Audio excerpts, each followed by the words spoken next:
Hi, everybody. This is Saad. Nearly 5 years ago, in December 2016, I released a Sad Truth clip, Sad Truth number 323, wherein I announced to the world that I had founded a new discipline called social justice mathematics.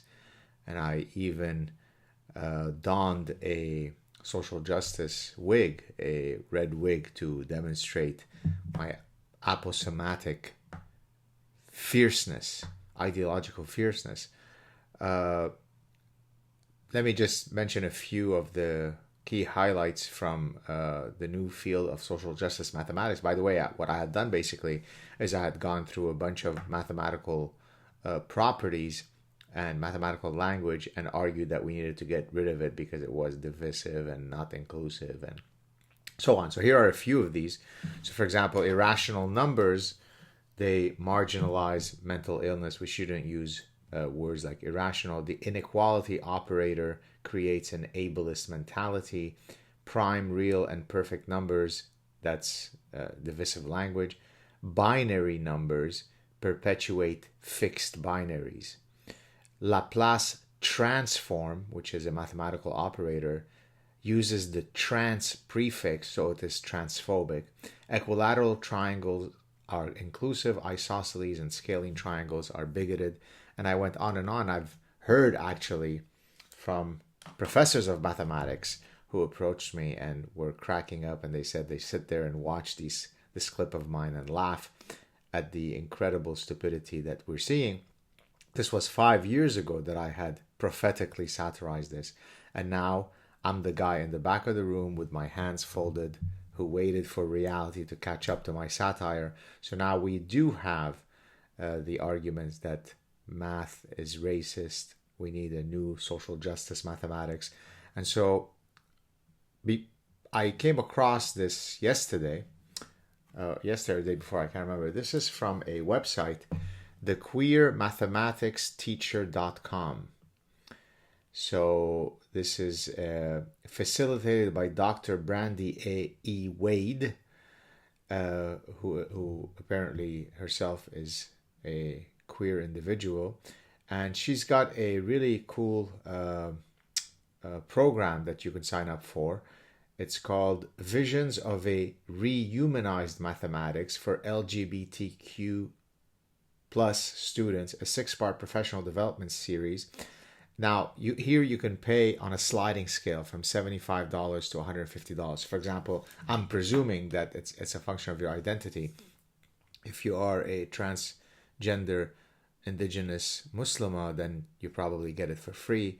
If you probably are someone who suffers from being white and being straight and possibly being, say, Christian, then I think we should just hit you with a really big charge. It's inclusive to have differential pricing based on your identity. Now, even someone who knows nothing about mathematics knows that if there is one field that by definition is free of identity, it's mathematics, right? Because mathematics operates within a closed set of axioms that are true or false independently of whether you are black or gay or transgender. I studied mathematics. My undergrad was in mathematics and computer science. In my MBA, I did a mini thesis in operations research, which is applied mathematics. And in my MS and PhD, my minor and my doctorate was in statistics. And so I've done, various forms of mathematics, from the purest mathematics to applied mathematics throughout my career.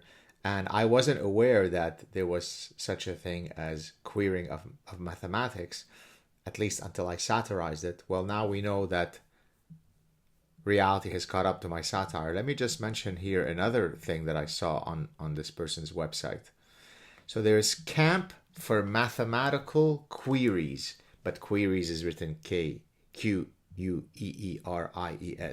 So some of the things that some of the approaches that they'll be doing at Camp Queries are the following. So the methods and ideas for Camp of Mathematical Queries has been inspired by a number of sources, including but not limited to K. Rand's work in mathematical inquiry, query is Queery. So if you just find cute puns to play where you replace QUI by QUEER, that becomes a querying of mathematics.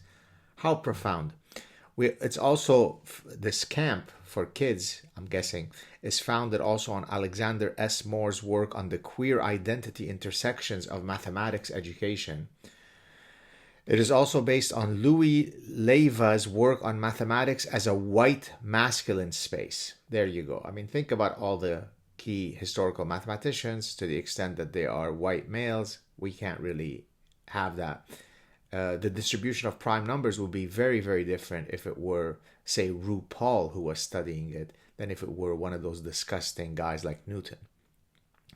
We also have Kine Santos's from Canada's Drag Race TikTok math videos. So you have Sir Isaac Newton, and then you also have a drag race guy on TikTok videos. That's the kind of way we want to be querying mathematics. Studying this old, boring differential equations, topology, vector algebra, number theory, all that stuff. It's just so white.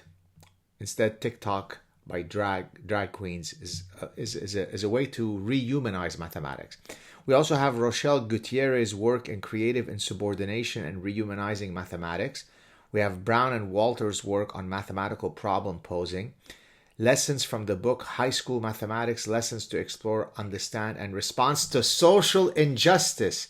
Never forget who the prophet is. 5 years ago, I founded the discipline of social justice mathematics, and now it catches up. The work of programs such as Indigenous STEAM, Girls STEM Institute, Girls Who Code, and Love and Literati, TEA, all of these different approaches is what, if you send your kid to camp querying mathematics, you can give them a leg up in their future studies.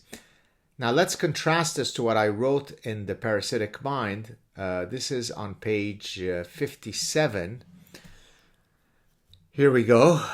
The scientific method is the universal epistemological framework for understanding the world around us. Science does not care about the privileged position of ancestral wisdom, tribal knowledge, and the ways of the elder. There are no revealed truths in science. There is no Lebanese Jewish way of knowing any more than there is an indigenous way of knowing. All claims about the natural world must pass through the evidentiary prism of the scientific method.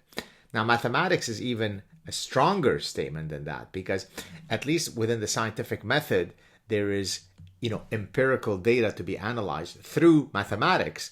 But mathematics, by definition, can't be prone to your personal biases or to subjectivity or to the relativizing of knowledge, because it is closed axiomatic systems. But yet, given the reality that we face today, even math is being queered. Again, anything that I say here does not in any way, as a matter of fact, I feel soiled that I have to state this. In no way does it say that, quote, queer people, to use their parlance, are not deserving to live lives free of bigotry. So if the project is one where we are working towards removing, biases and hatred towards particular groups, sign me up. I'm the most socially liberal person that one can find.